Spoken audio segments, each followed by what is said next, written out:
joined by Rob, Dave, and Johannes, who are playing Balan Giza, Tylo Dolph, and is it Tan or Ta'an, Johannes? I was thinking like Tarn. Tarn. Okay, Yeah. Tarn Giza. Okay, so you guys are starting off, as I hope you can see, sort of down here in the Nadawala system. This is a system within the Damascus sector that is technically in Dominion held space. The Dominion being our sort of substitute for the Empire out of that oh so popular space opera franchise that we're being very influenced by, more than a little, along with most of this sort of like the southern edge of the sector. Within this system, there's pretty much a single planet, an asteroid belt with like a bit of research station in it, a space station and like a dedicated research base. You're starting on Maget 6, which is technically a Dominion space station, but recently it's suffered a number of sabotage attempts which are occupying the local authorities. So you've not really had any trouble sort of polling in there. Balan and Tarn's ship, the Defiant, a stock light freighter, has landed there after accruing some recent damage and unfortunately the loss of your previous pilot. The two of you were able to limp it into the space dock.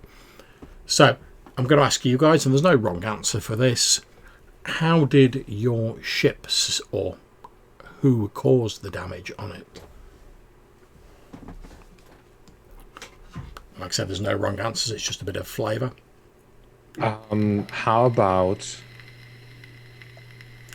local pirates? Okay.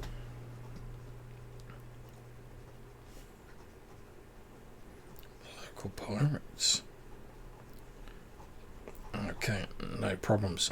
So you managed to limp it into the station Maget 6, and you've recently met up with a female pilot by the name of Tylo, played by Dave, who seems to be quite keen to get off Maget 6 herself, and has pretty much agreed to come on as your new pilot for like very, very little money. Obviously, Tylo, we know that you are trying to stay clear of the Cafis criminal cartels, in particular Kinduth Gran, who, for various reasons in your background which you're aware of, they are pursuing you to, as they see, recover their property, which obviously you're not too keen on. So you've concluded your negotiations, you've agreed to hire Tylo on. Before we crack on, I'm going to ask if you can each just give me like a very vague, quick description of your character. So we'll start with Rob. Cool. So Balin is an engineer. So he wears kind of engineering overhauls, kind of with oil kind of scattered all over him, especially on the cuffs and on the knees. He's about 6 foot, kind of black haired, kind of well built, kind of army kind of background, real kind of stiff back, stands up straight. Yeah. And has kind of like a full kind of shortish beard, and relatively short kind of army hair. Yeah, that's kind of how he looks. Okay, excellent. So, Dave, what does Tylo look like? A mess, really. She's clearly had a bit of a rough life. She uses what she possibly can to get where she wants to be. She's got 2 robotic eyes, clear scarring around the actual eye socket. She's got greyish hair, faded into like a blue, and she wears a casual flight suit. So. Okay, and what are your cybernetic eyes? What do they look like? Do they look like normal eyes? Are they a different colour? Do they glow? They look like normal eyes, but they are a different colour, so they're more like a pale grey, similar to how a lens would work. Okay, lovely. So, what about Tarn? Um, we didn't really discuss it, but Rob, I think Tan is probably the younger brother here. Just basically purely on the pictures that we chose. I think Balan is probably the older brother here. For we are indeed related. Share a lot of background, which we'll no doubt get into. Meet some great and awful people. Batan is obviously like shares some of the features with Balan because they're related. Tan is like a younger, shorter, broader, bulkier, as in just corded muscle version of Balan, I think, and where Balan is the sort of like army mechanic vibe. I think Tan probably, like, if you had to assign a certain like demeanor, maybe like security guard or bodyguard, like that kind of vibe. And also he is quite physical in that he's like wearing sort of like training gear a lot of the time, and also smokes like just constantly, chain smoking, whatever, like death sticks, whatever we call them. That's one of the things that he constantly does. But he's in like a sort of like, oh, I'm a guard get up, or he's in like his training gear. And I believe, if I remember correctly, as one of the Star Knights, you carry a star sword. Yeah. What does that look like? I think it's probably a very, because we know that it's a weapon for a more civilized age. Indeed. It is of like exquisite manufacture. I think it's like a filigree grip with basically like it's activated by probably like thought. It's not even like buttons, but it's, if you know how to activate it, you can just by having it in your hand, and it like resonant somehow in the people who can use these weapons, which is well, probably like I think everyone can use them, right? Like there's no restriction so much on that, but you just need to know how to like get it going. But he has tried to masquerade this thing as well as he can, so that he can basically like claim, oh, it's like a plasma cutter, so that he can like hopefully get people to like not really notice what it is. But he's like duct taped stuff on it, like on the nice filigree thing, he's covered it up in like a grip tape, and there's some extra bits that he put under the grip to make it look like it's to disguise like the sort of pedigree of the weapon. Yeah, just like make it look like a sort of rinky dink, maybe like a plasma cutter that you would use to cut some like sheet metal thing. Okay, excellent. So let me move you all onto the map for the docking bay where you're currently stood.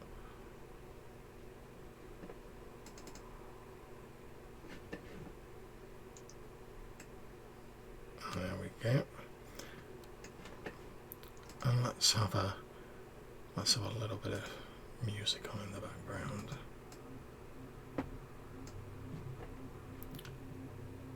Okay, so you're all stood in the docking bay on Maget 6. It's a fairly busy, bustling station, especially given the recent issues with sabotage attempts, etc. As you're looking around, you're sort of stood in the middle of the docking bay near some large crates. You've finished your deal. You've concluded that you are going to hire Tylo. Your ship is sort of down here at the bottom in one of the many docking bays. You can see a few mechanics and repair droids moving around. The bay is full of the sound of clanking metal and the hubbub of conversation. There's a lot of mechanics wearing the sort of orange jumpsuits, carrying tools, etc., walking around. And there's a couple of little sort of semi-spherical repair droids sort of rolling around on wheels, lifting up heavy items or using inbuilt tools to analyze and effect small minor repairs on the sort of infrastructure of the docking bay. As you look down towards the south, you can see your ship sat in the docking bay. There's obviously, like, because it's getting minor repairs and it's getting refueled and whatnot, there's like a few cables hanging down from it. There's a mechanic looking over it, other mechanics moving around it. You can see just beyond it is the flickering, semi sort of transparent force field that keeps the atmosphere in the docking bay. You would all know, because this is sort of commonplace technology, that the force field is like a one-way thing. It allows anyone to come in unless it's like sealed off, but like people going out need to get basically like a passcode from the docking bay authorities, otherwise you can't pass beyond the force field. So you're stood around talking. Like I say, you've concluded the business deal. Is there anything you guys particularly wish to discuss? If not, that's fine, we can move on. But if there is, obviously let me know. And we'll leave it. So, where's your stuff? I can come and carry it, or part of it. Like, how many crates are we talking? Just one. Oh, it's just one. Yeah, just ram it all in there. Right. Yeah. So nothing more for Ton. It's just like let's just like get your stuff. Yeah, let's go and I'll sit in the cockpit and get used to it. Okay, yeah, not a problem. So Tyler, I'm going to move you down to the south here. The ship's sort of just beyond that. You head on board the ship. You have a quick look around on it. You can see it's a fairly stock, sort of like light freighter. No real sort of custom modifications or anything on it. It looks to be in fairly good overall nick. There's some very minor damage. Obviously, as a pilot, as you're sort of like looking over it, you can see that it's obviously been in a skirmish recently. There's like cosmetic damage to the outside of it. You can also see that as you're sort of sat in there, and there's obviously mechanics walking around, but they've seen you with the owners of the ship talking in a friendly manner, so they're not particularly fussed when you walk on board, because they assume that like you're a pretty strange, like ship thief, if you go and have a polite discussion with the owners and then just stroll on board. So as you walk on, there's mechanics bustling around. You can see from looking over at the instrumentation panel that currently the ship is nearly half fueled, because obviously refueling takes some time, and you can see that several of the like non-essential but like you need them to like fly systems have been sort of like taken offline so that they can effect repairs more easily. Okay. And obviously once they've done their repairs, they'll plug everything back in again and you'll be good to go. Whilst, sorry, go ahead, Tyler. It looks good, keep working. One of the mechanics says, "Oh yeah, don't worry. Should take more than half an hour to finish fueling, and should be good to go. We'll get everything plugged back in." Top man. So while Tylo's having that discussion with the mechanic on board, Tarn and Balan, you see a door over here opens up, and you see what appears to be a squad of 4 Dominion troopers march in lockstep into the docking bay. As they walk in, you can see they're carrying like the standard armament, like laser pistols, etc. They're wearing their sort of Dominion issued armor. As they walk in, you can see them sort of looking around, and then one of their gazes locks on the two of you, and in a slightly sort of electronically modulated voice, you hear him go like, "There they are!" And he sort of points over in your direction. We're not technically in combat rounds yet, so what do you guys want to do? They were pointing at us? Yep. The one who's just watched you, it's gone. There they are, and he's pointing over at the two of you. Yep. Okay, let me see.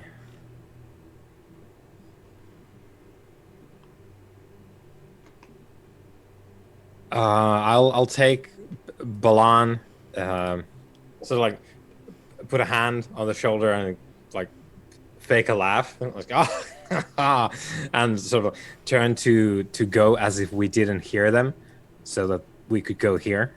Like just like completely just ignore them and just like, oh, we're going this way now with my friend here behind the crates. Okay, yeah, move yourself where you want to go. Okay, so you attempt to you do duck behind the crates. That's not a problem.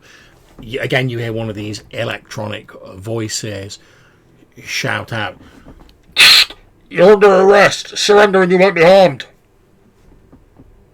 And you see them sort of like start like dropping behind the crates and like pulling their laser pistols up. These crates that were behind John, Yeah. are they like 6 foot tall, or are they like 3 foot tall? They're about 4 foot tall. Okay. They're not like gigantic, but they are made of metal. Okay.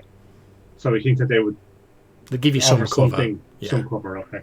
Yeah. And the crates that they're behind, are they the same size? Or No, are they... they're a bit smaller. They're sort of, they are like roughly the same height, but obviously they have less frontage on them. And obviously only one of them's sort of currently like ducked behind them. The other three are still sort of like moving sideways with their weapons drawn. Okay. Okay. So I look at Ton and just say, what do you want to do? Go loud? The ship isn't ready to go yet, though. Okay. So what we're going to do, guys, is just to keep everything in order. I'm going to start this up as though it's a combat encounter, just so we can like keep things in some sort of order. So just give me a second. Okay, so obviously if any of you want to see the combat order, if you click on the icon of the fist on the right hand side, you will be able to see that.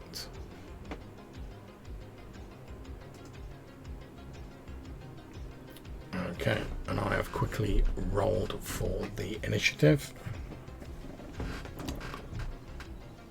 Okay, so Balan, you get to go first.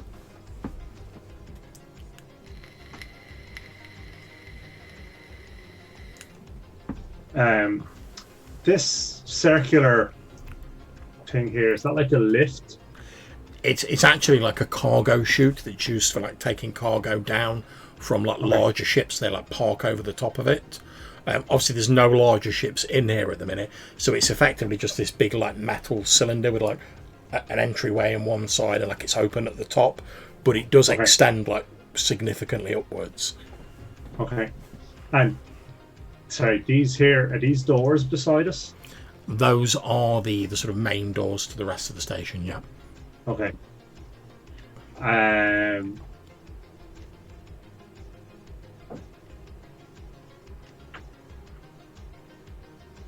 What do you do? Well, what do I do indeed?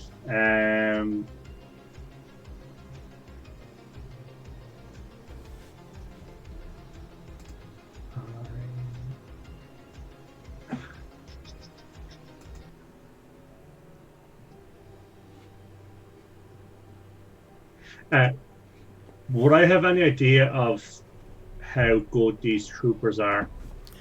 Well, looking at them, you can see from their armament. I mean, obviously, you don't know anything about their specific training, but looking at them from their armament and the fact they've only got laser pistols, you can see they're just the standard, like, Dominion troopers, or like D troopers, as they're sometimes known, or if you're trying to slag them off, droopers. But they're just like your standard sort of troopers. They're not liable to be like specialists with like high levels of training. They're just basic grunts. Okay.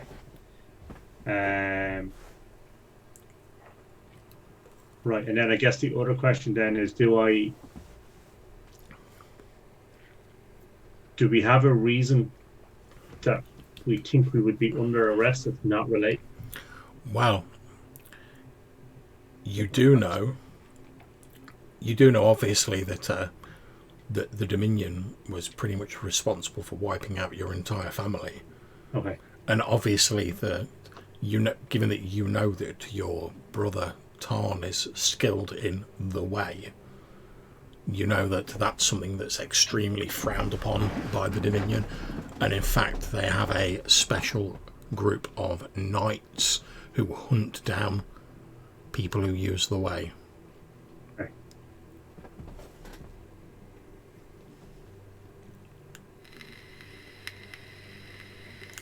Okay, so then I think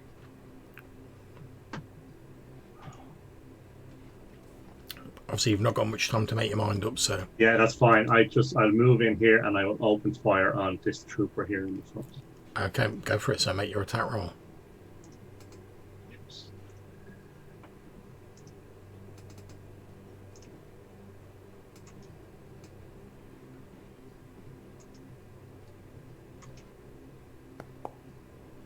Ooh. Okay, so you fire your shot off, and as it's about to hit the trooper, he basically throws himself behind these boxes here. And I presume it's a laser weapon you're firing Yeah. with. Your laser blast scorches the metal floor plates of the docking bay where he was standing a few moments before. I mean, they've got, although they're not specialists, they've got some basic combat training, so he sort of like drops and rolls behind this crate. However, it does mean he won't be able to fire this turn. Okay, so 3 of them left. So let's have a shot for the first one.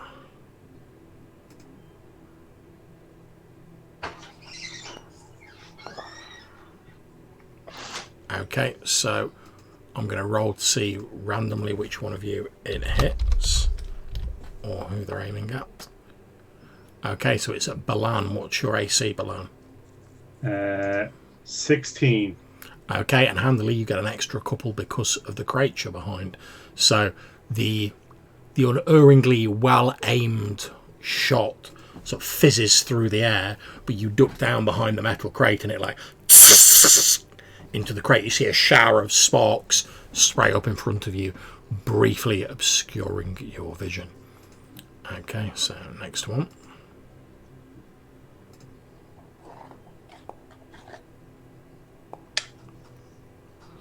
Okay, so that will also miss. So again, another shot like thunks into the other side of the metal crate that you're behind, and sparks again spray up. So the last one.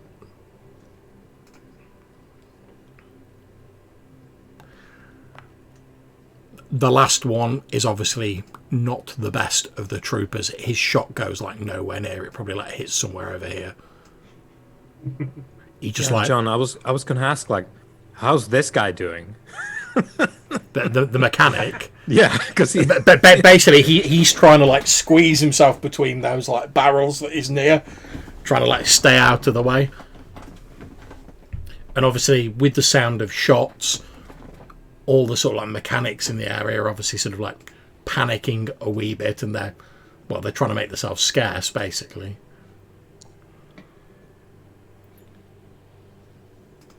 So I've done all the troopers. So Tarnis, your go. All right. So one of my backstory things was I learned lock picking.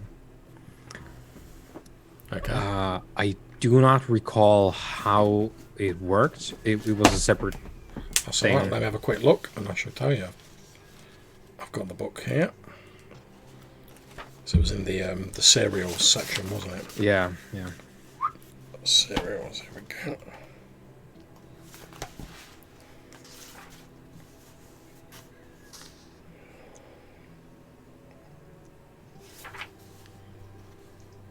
You're able to pick mechanical locks on a roll of 1 to 2 on a d6.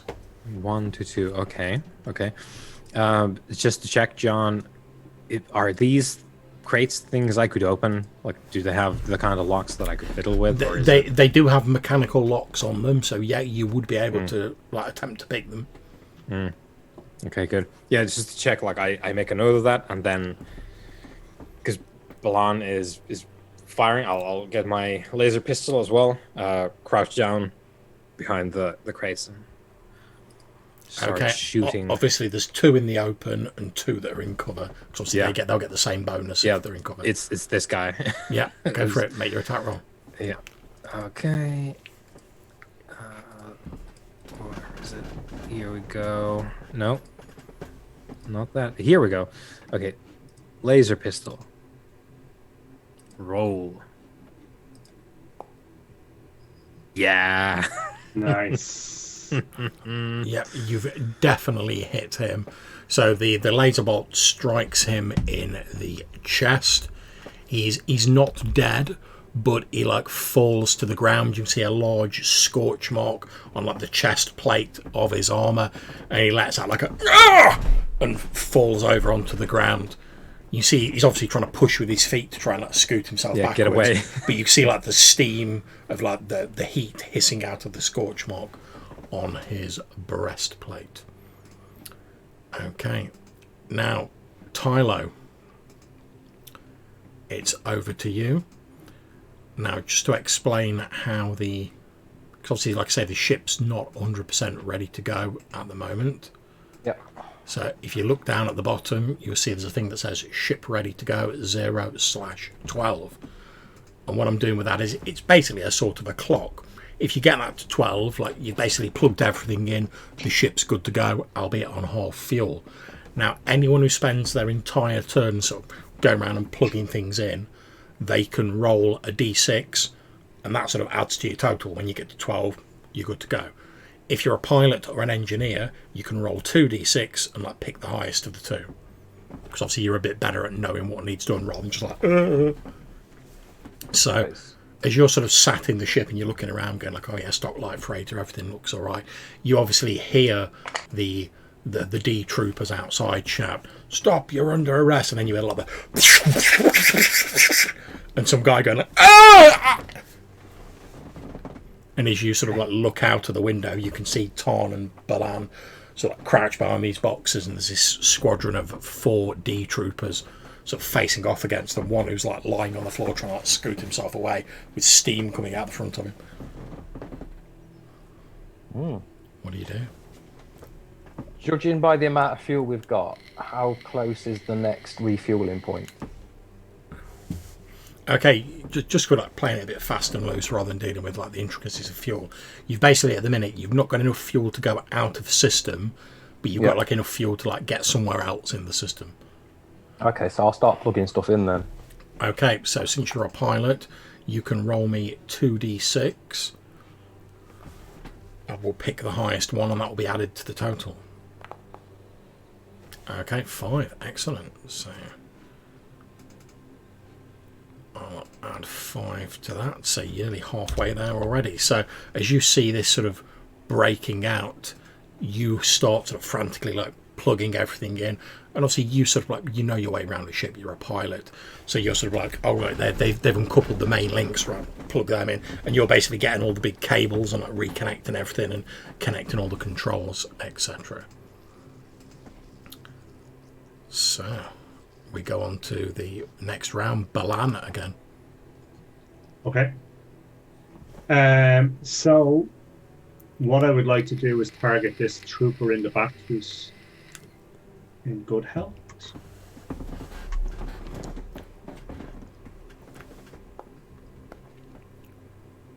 So that's an 11 to hit. Okay. Unfortunately, that is not enough. The laser blast hits him square on, but it's absorbed by his armor. He staggers back like half a step, but you can see like a little bit of like singeing on his armor, but he's otherwise unharmed. Okay, so the D trooper who's like injured, he's gonna like drag himself back a little bit here, trying to get himself to cover, like out of the way. Okay, so we've got this one's not firing this turn because he's like digging himself into cover. So we've just got 2 firing. There we go.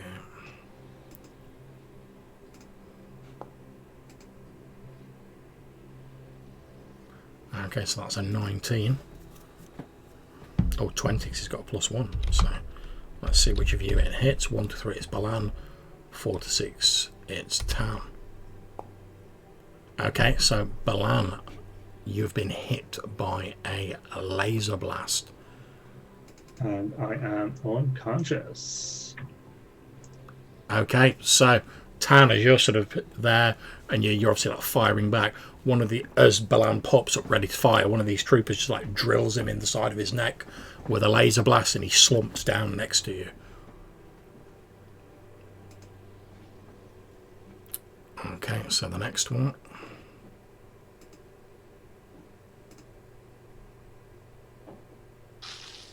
The next one, he sort of shouts like jubilantly, but as a result of his like triumph, it's fairly short-lived. His shot sort of hits the edge of this crate here and doesn't get anywhere near you. Okay, so that's the D troopers done. So Tan. Yep. What I do is I drop basically onto my back. Okay. Out of sight because Balan is down as well. I have a med kit, and I can use it this turn. Yep. It restores 2d4. Is that something that would revive Balan? Yes, it would. Yeah.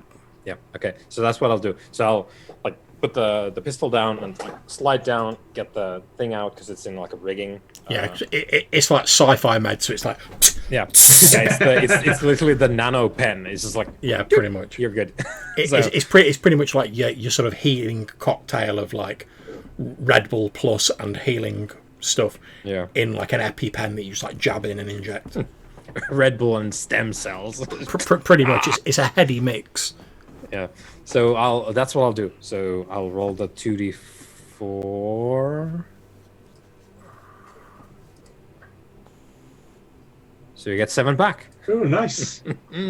Okay, so you've like almost like you've literally just hit the floor, and like things have started to like go a bit dark when you briefly feel like a sort of jabbing pain in your side, and instantly you're like awake. Yeah, you're like as these fast-acting cocktail of chemicals like rushes through your system, and you sort of like you sit up and look around, and you can just see your brother like pulling this injector. I'll drag you down. Yeah, yeah, he like pulls you down behind the crates. Thanks, bro. Okay. And then just like taking cover because these guys are shooting with lasers. Okay, Tylo, what are you doing? Okay, so you're still getting the ship ready? Yes, mate. Still building that ship back up. Okay, so with another 5, you like literally you've got like a couple of last things to plug in. Yeah. And like this ship is good to go. Obviously, like now basically you've got the last thing to come online with like the weapons, because you're like focusing on like I need the stuff to get us out of here first. Yeah. But you've got like the shipboard sort of like tannoy system on and whatever. So if you wish, you can, because obviously you can speak while you're doing this. You can communicate with like the guys outside. I'm going to assume when you agreed to hire each other, you've all got each other's comm signals or whatever the equivalent is. Okay. Yeah, guys, it's time to come home.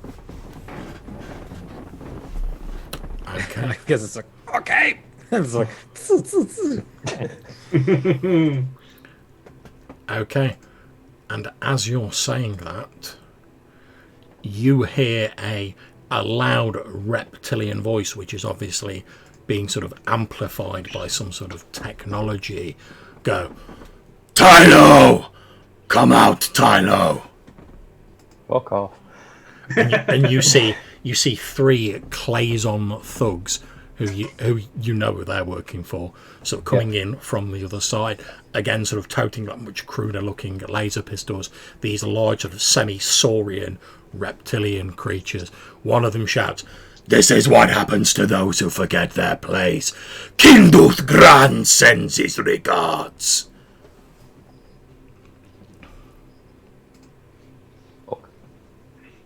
Obviously they don't get to act this turn because they've just come in.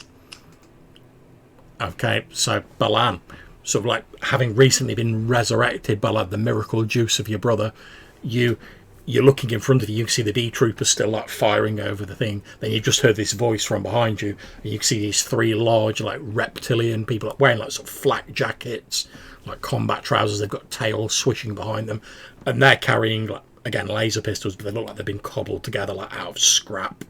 as opposed to like the sort of slick, sort of uniform military stuff that the D troopers are using.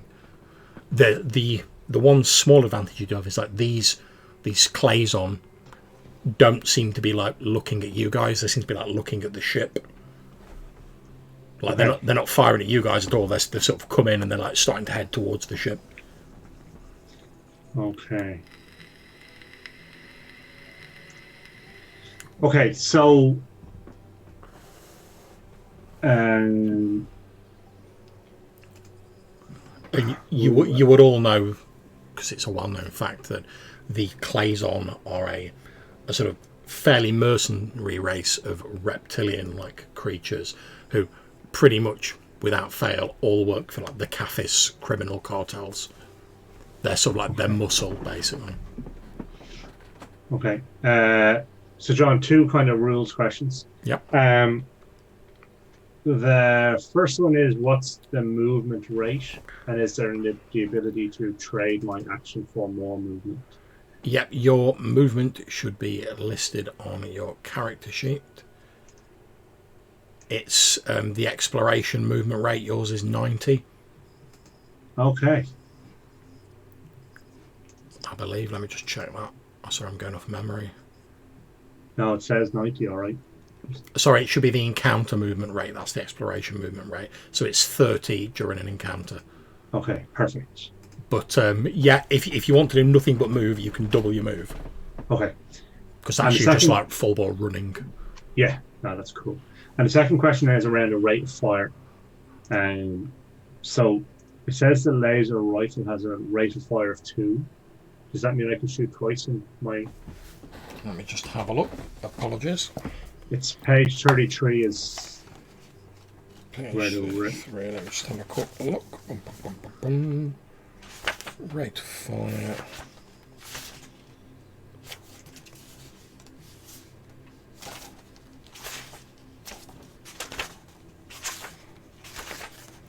Right, well, typically it doesn't seem to say, so I'm just going to say yes. Okay. Because why not? Okay, so what I want to do is kind of lay down covering fire to kind of get them to disperse when I run. Okay. So if it's okay, what I'd like to do is shoot once before I move, and then move and then shoot a second. If that's okay. Yeah.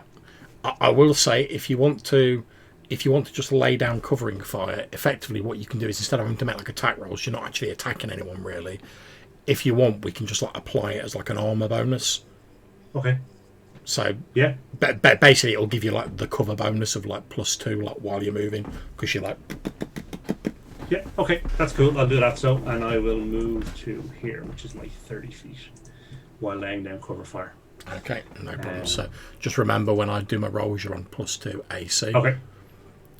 Okay, so the poor old D trooper who's injured is going to carry on pulling himself back there. The other 3 don't actually shoot this round. The one who spoke originally, who's got the sort of broadcasted voice, so shouts out to the Claison who have just come in. This is Dominion business. Withdraw from the docking bay immediately. At which point there is a series of sort of angry jeers and sort of rude gestures from the Claison, who, as employees of the Caphis criminal cartels, don't really care that much for the Dominion authorities. So, and I'm going to say that the sort of 2 other D troopers, they're actually going to shoot at the Claison who is shouting. Partly because they can see him easily, they can see Tarn because he's behind cover.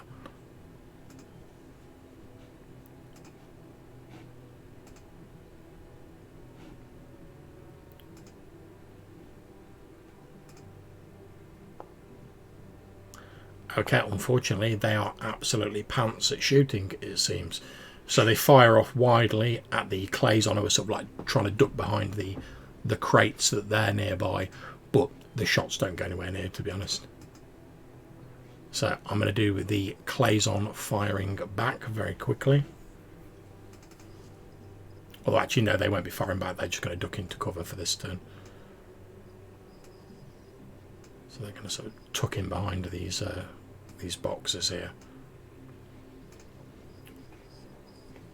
Okay. So, Tarn. Obviously, you've seen your brother sort of like lay down, like covering fire, and then he's obviously like bolting towards the ship. Yep. I will follow his example and use the opportunity now that it's here. Yep. So, well, these guys are all shooting the Klazon, the cartel guys. So,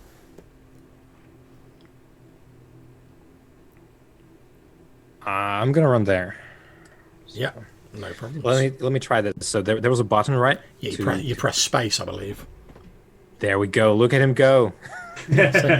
So Balan, as you're sort of like and ducking down, like you turn around and Tan's like straight past you towards like the entrance ramp to the ship.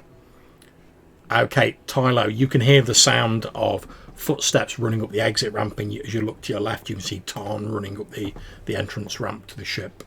What do you want to do? Well, I want to finish getting this ship online. Okay, go for it. Okay, the ship is now online. As you plug the last of the ports in and you type in sort of like basically the startup command, you hear like the of the ship powering up. You can see that as you knew, the fuel gauge as it lights up is only on half full, but everything's online now. The weapons, the lot. Oh, good, we've got weapons. Indeed. So on the tannoy, I will shout, "Everybody stand down, or I will open fire." Okay. At this point, I'm going to ask, can you make me a charisma roll? You should be able to click on charisma on your sheet, and it should roll it for you, I believe.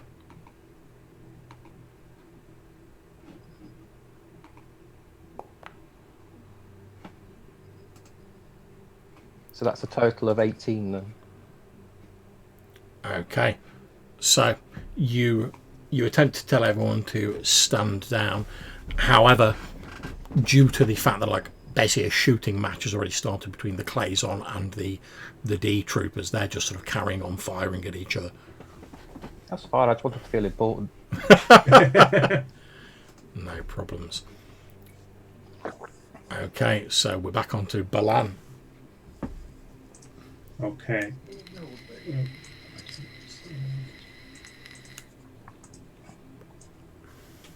Okay, so I want to move up to the ship down and double my movement.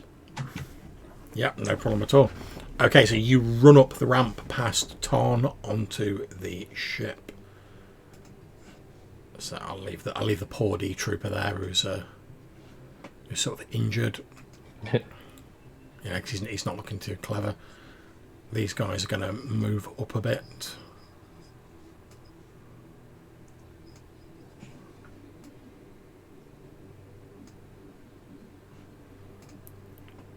Okay, so I'm going to roll a D6. Basically, if there's a 1, they're firing at either like Balan or Tarn as you're going up the ramp.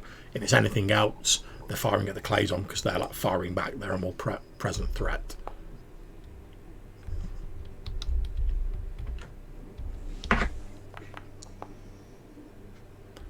Okay, so they're all firing to the Clazon. So obviously I'm not going to roll for all of these like NPCs because that'd be ridiculous. But basically the Clazon and the D troopers start firing at each other.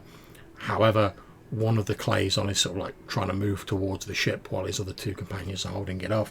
You see, as he runs across, this mechanic is sort of like trying to hide behind one of these little trucks here. You basically just see this Clazon with a swipe of the butt of its pistol, so that knocks him out of the way. So it knocks him down to the floor. And he continues his move. He's basically running. Actually, no, I'll just leave him there and take a shot. So he's going to take a shot at Tarn.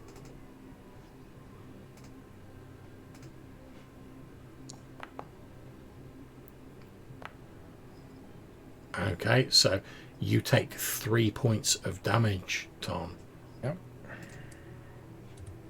As you're sort of running up, this blaster bolt hits you in the side of your knee. and you feel the singeing of flesh as the sort of laser strikes home. And then it's your go. So the bolt hits Tan, and he stumbles, turns it into a roll, and sort of like low growls like the whole way through because it hurts a bunch. And he just rolls and turns it into a scuttle to get onto the ship there. Yeah, no problem. You're all on board the ship. You can still hear the sound of laser fire outside. As you're sort of heading up, Tan, you can see that the Claison here is obviously getting ready to like sprint for the ramp. But Tyler, you get to go first. We'll commence taking off. Okay, no problems. You've got it ready for takeoff. You fire the engines up. Obviously, there is still the matter of like the force field that's ahead of you that you don't have. Like, because obviously the ship wasn't finished repairing, so you don't currently have a code. That's fine. I've got the thrusters working, so I've got a good amount of flamethrowers behind me. Oh yeah, definitely. Okay. So I'll just wait for the hatch to close, which would be one of their two's turn, and then I can start prepping and asking for control to open the field. Okay, no problems. So, Balan and Ton, you're both on the ship now. The ramp down from the ship is very slowly like rising up. As you head onto the ship, you can see that all the lights are sort of flickering. There's a slight sort of light flickering above the fuel tank to let you know that you've only got half fuel, but other than that it all looks good to go. You can see your new pilot Tyler sat in like the driving seat. Everything's obviously been like hastily sort of like plugged back in. Oh yeah, there's wires everywhere. Yeah, it basically looks like someone's like pulled out the insides of like a computer tower in here and then just like, but all the lights are have flickered on, so it looks like it's good to go. Okay, Balan, is there anything you want to do? No, I guess I just want to watch the ramp until it comes fully up to make sure that no one comes onto it at the last minute. Okay. So I'm just kind of standing at the top of the ramp with my rifle aimed down. Okay, no problems. There is an exchange of blaster fire again, and one of the Claison lets out a scream as it's hit by one of the D troopers firing at it, and it sort of falls down behind the crates. The other Claison continues firing back, and likewise there is a sort of whimper from one of the D troopers as he falls down slumped against a repair droid. Okay, so as we move on, the last of the Claison who's like still sort of active, he runs up and he jumps onto the edge of the ramp as it's going up. Obviously, like Balan and Tyler, you're sort of like at the doorway. Sorry, Balan and Tanya are at the doorway. So you see this like huge sort of like purple reptilian creature like pull itself up onto the ramp. Obviously, he can't shoot this turn because he's like pulling himself up onto the ramp. So Tarn, His arms off. So is the... Sorry, I probably missed it. Is the back of the ship closed now, like the ramp? it's not fully closed. It's sort of about halfway up, and this Claison's like pulled himself up onto it, like leapt up, grabbed the edge, and heaved himself up. Is he still in the process of like coming over the lip, or is he already there? He's pulled himself over the lip. He appears to be quite agile, but obviously in doing so, he's not been able to like attack. He's literally just hauled himself over. Right. So I'll put the pistol in the holster, get my totally legit plasma cutter out, and I understand. I'll activate it, and like a brilliant beam of turquoise light springs up from the discount plasma cutter that I disguised the thing as. As you ignite it, the brutal reptilian face of the Claison is illuminated in this flickering of cyan light, and it hisses out, "Star Knight!" That's right. And then go to cut him down. Let's see if this works. Move yourself up and make your roll. I guess I'll do like a diagonal. Can you do diagonals? I guess you Yes, can. can you? Yeah. So star sword, and I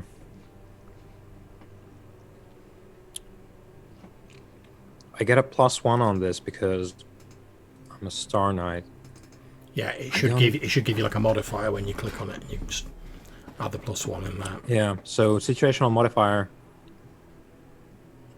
Okay, so yeah, it threw me off because the example there is 1d4.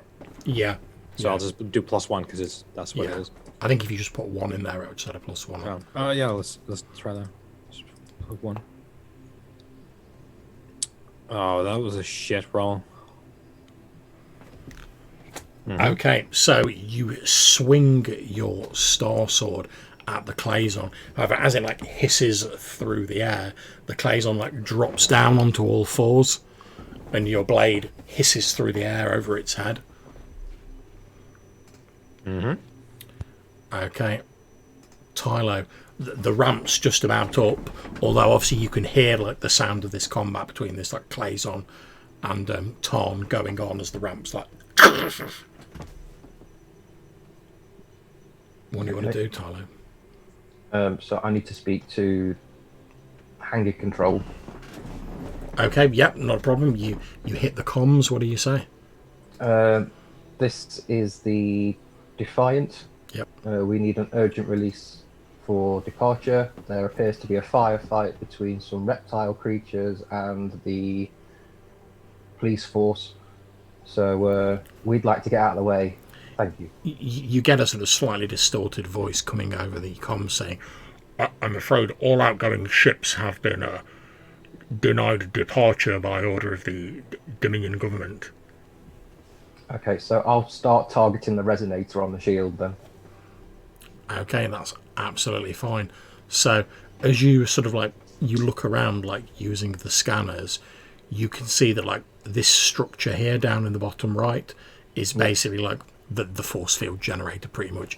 Now as a pilot, you know that if you take that out, obviously the force field will go down and lots of stuff will be sucked out into space, but you know that these places have like emergency blast doors that will come down like very quickly, so you pretty much after you've taken it out you've got like maybe a round to like and then the doors will come down to like stop the atmosphere completely escaping. Well, we better hover right next to that shield then, haven't we? Yeah. Okay, so I'll get into position then, literally in front of the shield before shooting the resonator. Okay, no problems. So you've positioned yourself, you're sort of using your manoeuvring thrusters. On your next round, you can like, unleash your weaponry against them. Okay, Balan, obviously you can see this combat going on between Tarn and the Claison on the now closed ramp. You can still hear the sounds of a firefight going on outside. Okay. So how close are Tan and the creature? Is it? Are they kind of still in melee? So I probably shouldn't shoot into it. Yeah, they are. They are still in melee. Yeah. Okay. So what I want to do is I want to try and run down to the bottom of the ramp. Yeah. And I want to use my rifle to smash this thing in the face and try and knock it off the ramp back into the. Go for it. So Obviously, you won't be able to knock it back off the ramp because the ramp is now closed. But you can, like, is it? Yeah, Okay. you can like smash it with the rifle. That's not a problem. Okay, so hang on. How do we do the melee attack?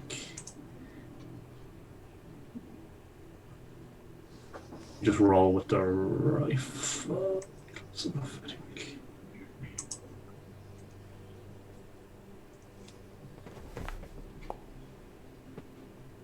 Okay, so Okay, so just check.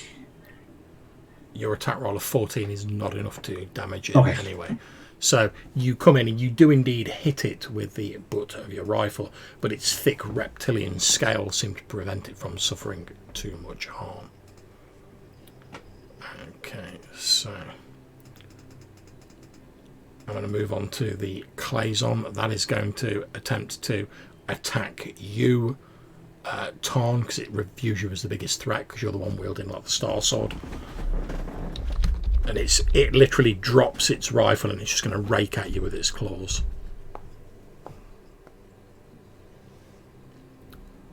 So. Well, 12 is exactly what I have. Okay.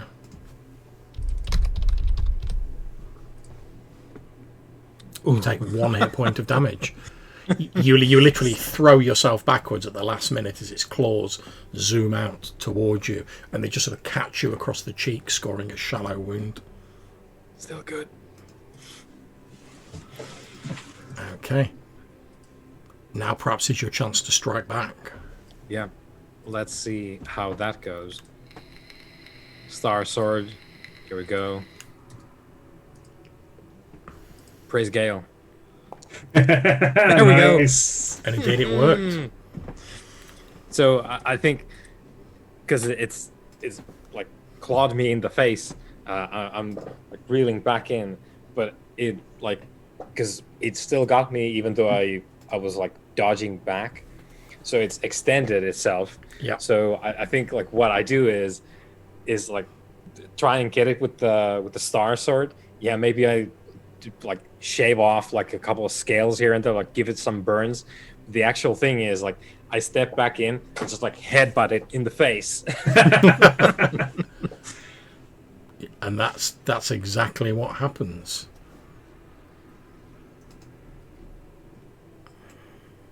Okay.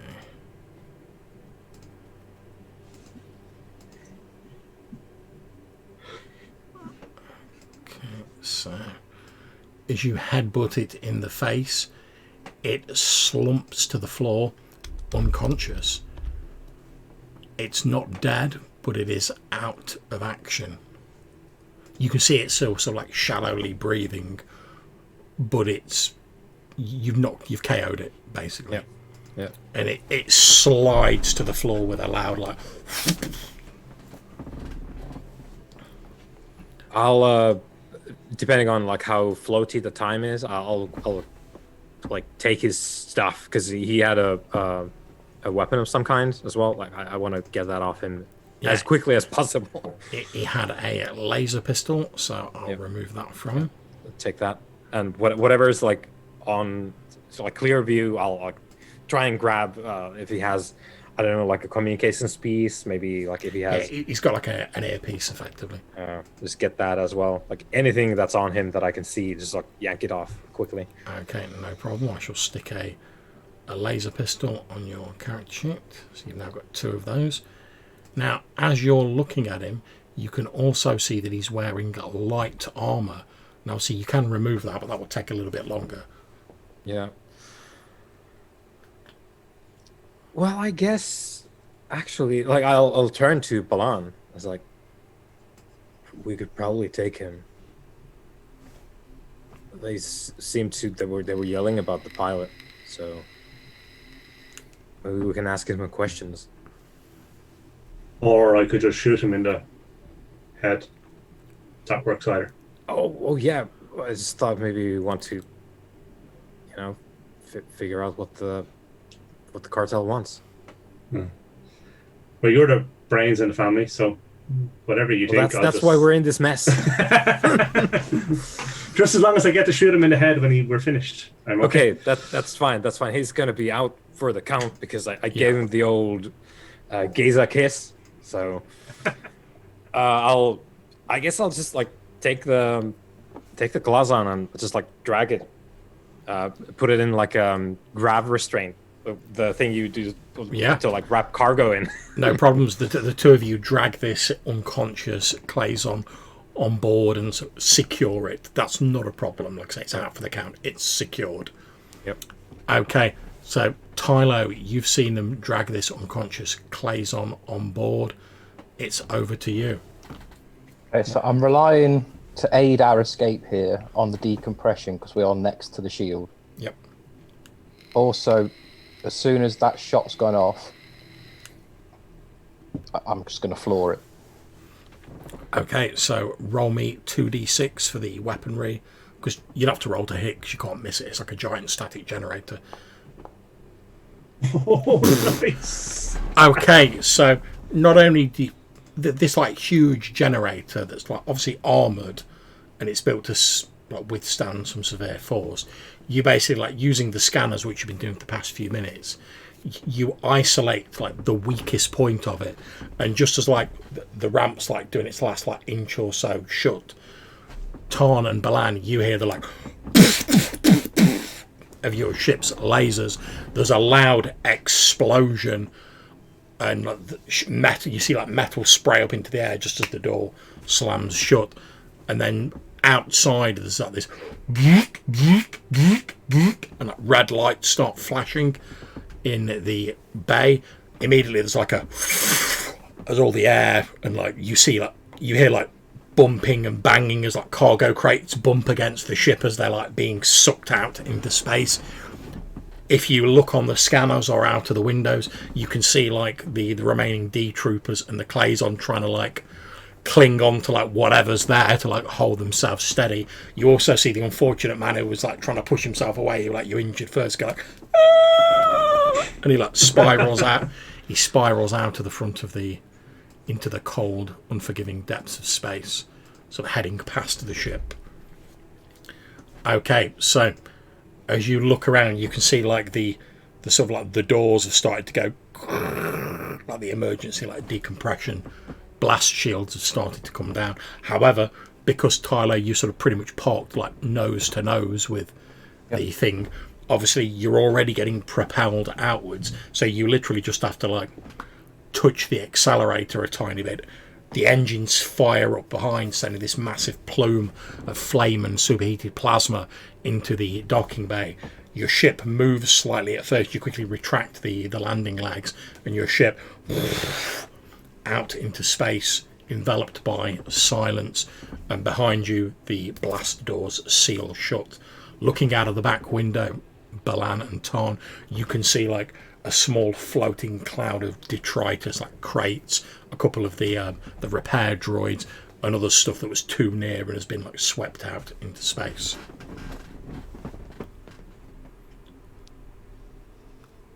Everything is silent as you float through the void. Another close call, brother. Yeah. It was fine until these showed up. I'll point at the lizard in the webbing. It's like I'll experimentally, John. I'll put the earpiece in just to see like if there's any transmissions that carry this far out from the station. Okay, yep, you put the earpiece in, and immediately you can hear sort of panicked shouts from the Clason. A lot of it appears to be in a language that you don't understand, unless you've got any free languages you want to allocate to speak like no, Clason. it's fine. I just wanted to check if they use their own or Galactic Gazic as we. Yeah, it's obvious that they're like panicking, and you can hear like the sounds of just like general shouting and like alarms going off in the background. That you can hear all the Clason that are still left like talking to each other in like very panicked tones. Yeah, I'll switch it off. Okay. And you float out into space. John, would we have heard of any kind of jobs going on the station before we left that would allow us to pick up enough credits to fill the ship? Not so much jobs, because obviously you were there to like hire a pilot and sort of get while the going was good. However, since you've been on the station, it's like standard protocol that your ship downloads any like publicly available information from the station to like update your own like navigational records and stuff like that. And as you're looking at it, you can see that it's basically downloaded like the basics of like tourist map of the Nadwala sector. You can see that there is an asteroid belt called 364 Sagan, and it's got a hazard warning against it. You're not exactly sure why, but there's like a little hazard marker next to it. There is obviously Maget 6, which is where you've just left. There is a single planet in the system called Asgurdi. There is also a research base called Pylos 3. Do we know who runs the research? Is it a Dominion research base or is it like independent? Pretty much everything in this sector is ostensibly Dominion held. However, as you're sort of like looking at the publicly available information, you can see that Pylos 3 is apparently a scientific research base set up to study ancient technology recovered from the 364 Sagan asteroid belt. Okay.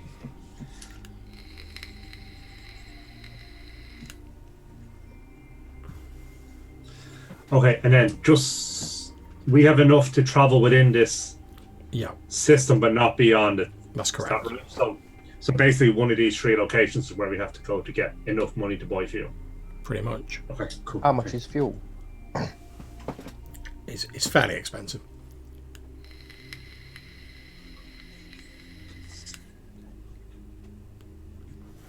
Okay, you two hired me, so you decide where we need to be, and I'll tell you if we've got enough fuel to get there.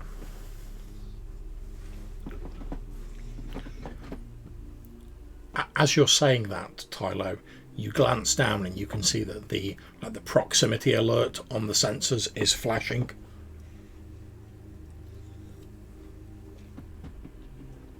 Okay. What's the proximity? As you look at the scanners, you can see that 2 smaller fighter craft have left the Maget 6 station and are sort of rapidly converging on your position.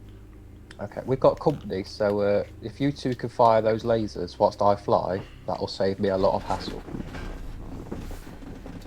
Okay, so let's make sure our guest is tied up, and... Just kill him.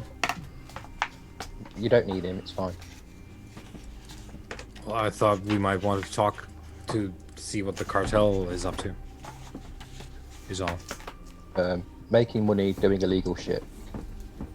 Oh, is that what they do? That's exactly what they do. Surprised to hear that. Okay, so Right. you can see on the sensors 2 Dominion fighter craft are approaching your position. Okay, and is there 2 separate gun emplacements, or is there just one? Okay, your light transport has 1 light laser on it. Okay. Yeah, you can shoot. I'll Okay. I'll keep an eye on the guest. Okay, so I'll jump into the gunner's chair. Okay, so it's a basic D20 roll. There's no modifier because your ship doesn't have any advanced targeting. Okay. And it works pretty much the same as normal combat. You have to beat the AC of the stunt fighter. Okay. Do we go first? Yeah, you guys can go first. It's they're converging on your position. Okay, I'm going to go into a dive corkscrew, so they have to start diving, which should give us a bit more ability to shoot it across broad. Okay, nice. Make a... Well, roll me a D6.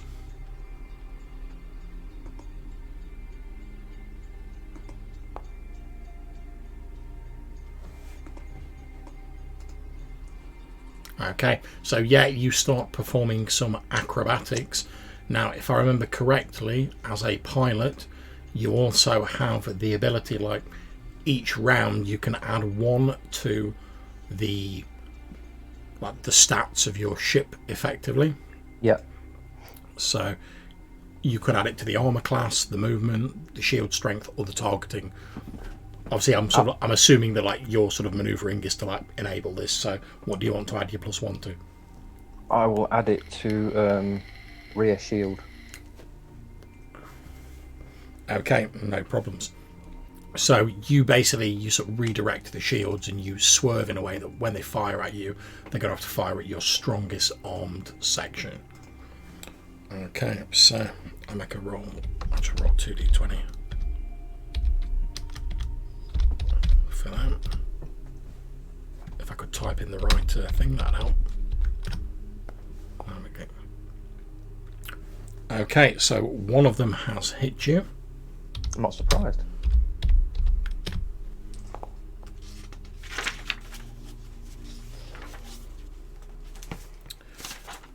Okay, so your light transport luckily you've got your shields up, so that somewhat lessens it. And luckily your ship has like 60 hit points effectively. So I'm going to take 15 off that. Fucking hell. So yeah, the ship jolts violently as these laser cannons from these fighter craft, which obviously you guys are like flying a light transport. They're like short-range fighter craft built for fighting, basically. Yep. So the ship jolts alarmingly as these laser blasts like thud into the side of you.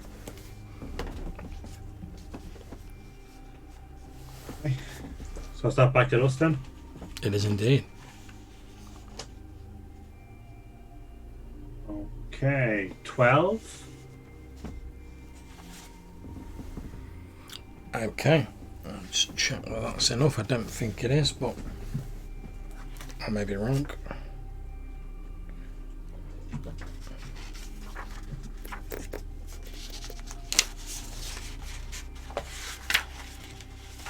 Apologies, I don't have time to set up all the ships. Okay, 12 is not enough, unfortunately. So your blast does head towards one of the fighters, but they're very agile craft, and it sort of jinks and moves out of the way. Hey. Okay, so Tylo, what are you doing?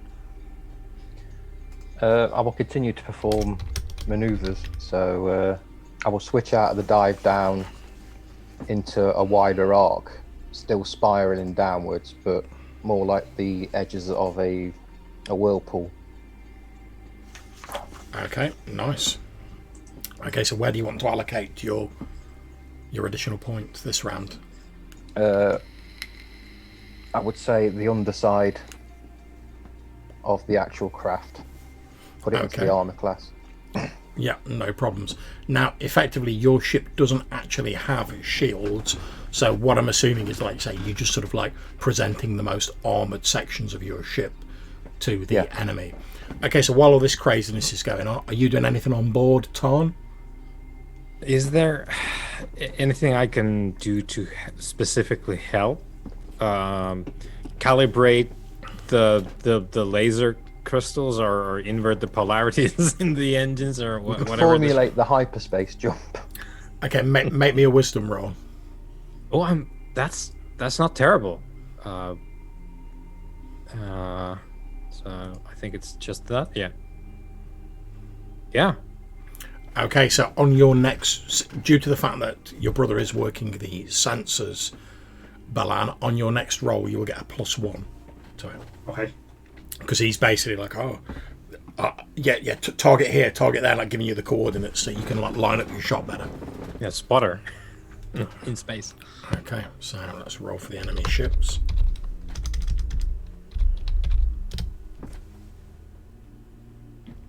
Okay, one of them has hit you again.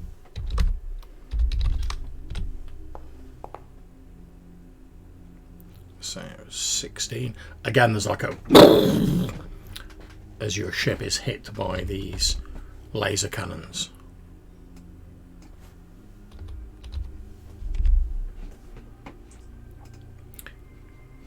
Okay, on to your guys' next go. So, Balan, if you want to... Well, first of all, Tylo, what do you want to allocate your +1 to? Because obviously if you allocate it to targeting, that would affect Balan's roll. Yeah, I'll give it to targeting. Okay, so you've got a +2 on your roll, which takes it up to 20, which is most definitely a hit. So you get to roll your damage for your weapons, which is 2d6. Oh. Okay, so you've dinged one of the fighter craft. You see like a couple of bits of like non-essential sort of armor plating like shear off it.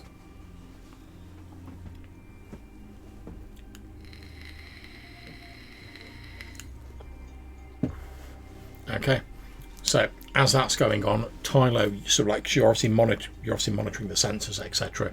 You see another slightly larger ship sort of ahead of you, which is heading towards the space station, but not directly It's towards time for you. hyperspace, I think. Unfortunately, you don't have enough fuel to hyperspace. But the ship coming in the front doesn't seem to be a Dominion ship.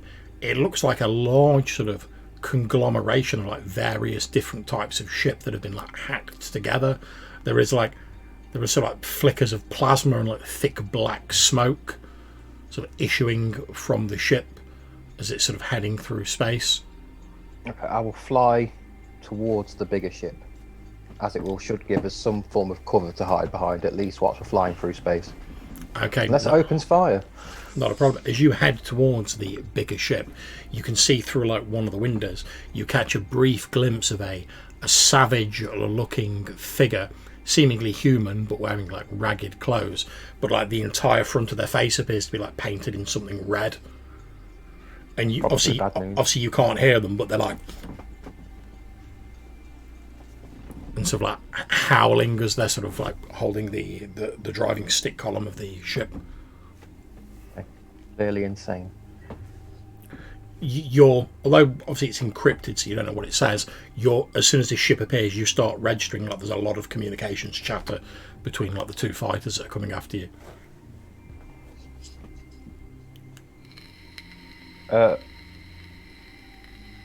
My intention is to head towards the ship and then underneath it and past it.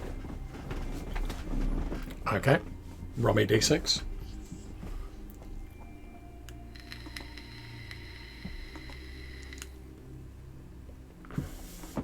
Yeah, not a problem. You swoop under this ship and sort of skim the underside of it. And as you sort of like, you go through the underside, you can see like other like portholes on this ship.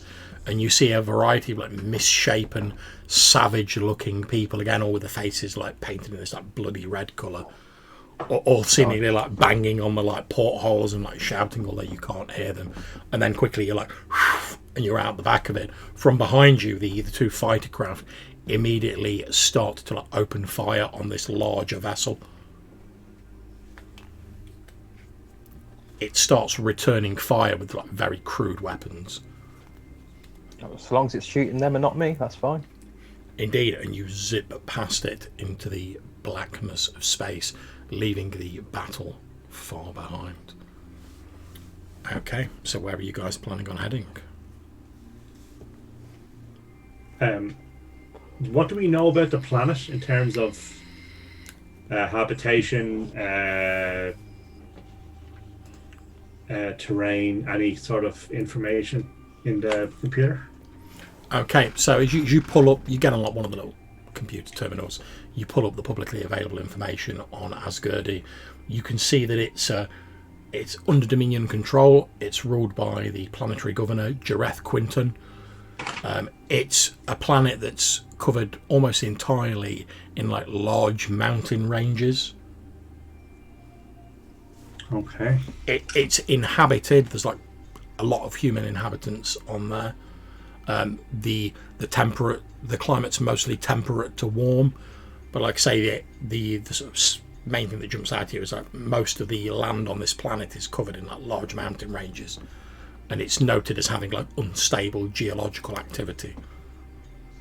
Okay, so I think we should try and find somewhere on the planet that's not near like the capital city, but like, I'm not saying on the outskirts, but obviously it's a planet, right? But kind of somewhere relatively out of the way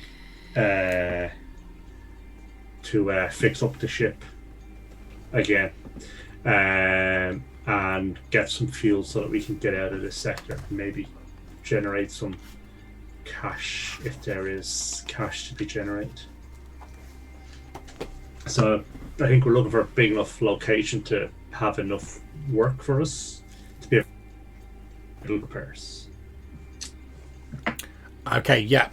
So looking at the publicly available information, you can see that there are like several large continents on the planet. Like I say, most of it's sort of like mountainous terrain. There are some large cities on the planet. sort of nestled amongst the mountains. Okay. So I think we probably want the smallest city that's big enough to take us. Okay. So, Tyler, you point to the Defiant towards the planet Asgardi and floor it, basically, leaving the station and the combat far behind you. So you guys have got a bit of time before you travel to the planet. Obviously, my plan is to wrap up as you guys reach the planet, so I can prepare a bit more for that. But as you're heading there, is there anything you want to do? Yeah, I want to talk to our guest. Okay, not a problem. So, at some point while you're travelling, because like I say, it's a fair old distance, even though it's inter-system, this Claison will wake up, and he struggles a little bit. So, as he wakes up and he's like, "Oh, where am I?" And then he's trying to free himself, but you've got him wrapped up tight, so he's not going anywhere. And he's like, "Argh!" So, I guess you didn't think you would be waking up, huh? He's like, "Were I in your place, then you would not have woken." Should have killed him. Sorry, what was that? Should have killed him. Plenty of time for that yet. Yeah, it's not a problem. So, is there any explicit reason for why your group, your associates, and yourself were throwing down at the docks, at the station back there? We were sent to recover the property of Kinduthgran. Okay, property being ... question mark.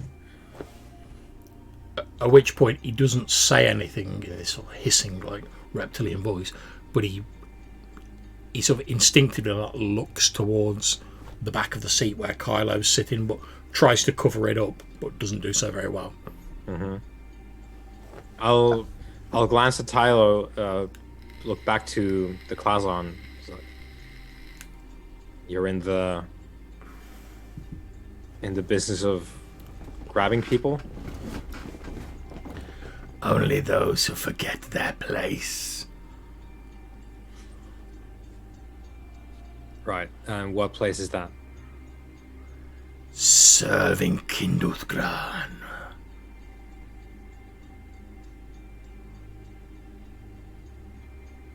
I'll look back to Tylo. I guess this isn't really something you signed up for. This isn't indentured servitude, that kind of thing. You're not working off a contract or whatever. Just slavery. Right. And I'll turn back to the Clason. Got my star sword. I'll just briefly flick it on under his jaw. It's bzz, impale his head on the plasma blade. As you light it, just bringing it in before you can yeah. He sees you pulling it out, and obviously he knows what it is because he's seen you using it. Yeah. And he's like, "Tell me, how did you escape the Knights of Dagal, Star Knight?" I'll just bzz. Yeah, he's like, they will. And you finish him. You flick off your star sword, and his head slumps forward lifelessly on his chest. I'll put the star sword away and it's look to Tylo. It's just so we're clear, slavery is a no-go. So more of these come around, you give me a call. We'll get you set. Thanks. Oh boy, cartels, huh? And I'll get to undoing the armor bits on our Clason friend. Yeah, no problems. You've got a suit of light armor. I'll add that to your character sheet. Yep. And then it's gonna be airlock with the corpse afterwards. Yeah, not a problem. You put it in the airlock and flush it out into space. It is quickly lost behind you as your ship speeds towards your destination.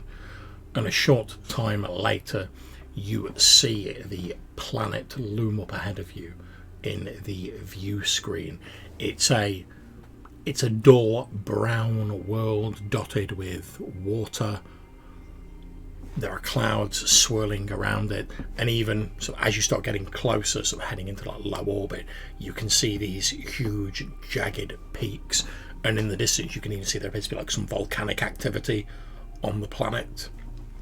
And then it's lost from sight as the clouds envelop you and you start heading into the lower atmosphere. And that is where we're going to end this first session, guys. Thank you. I know it's a bit short, but like I say, it's just a bit of an intro session. But thank you very much for playing, guys. I hope you enjoyed it. Yeah, very good. Thanks, Sean. Yep. Excellent. Obviously, I'm happy to chat, but for now, and we'll sort of XP in a second, but for now, I'm going to stop the recording. So all that remains for me to do is to thank my wonderful players, and for anyone who's watching this in the future, take care. We'll catch you soon. Bye-bye.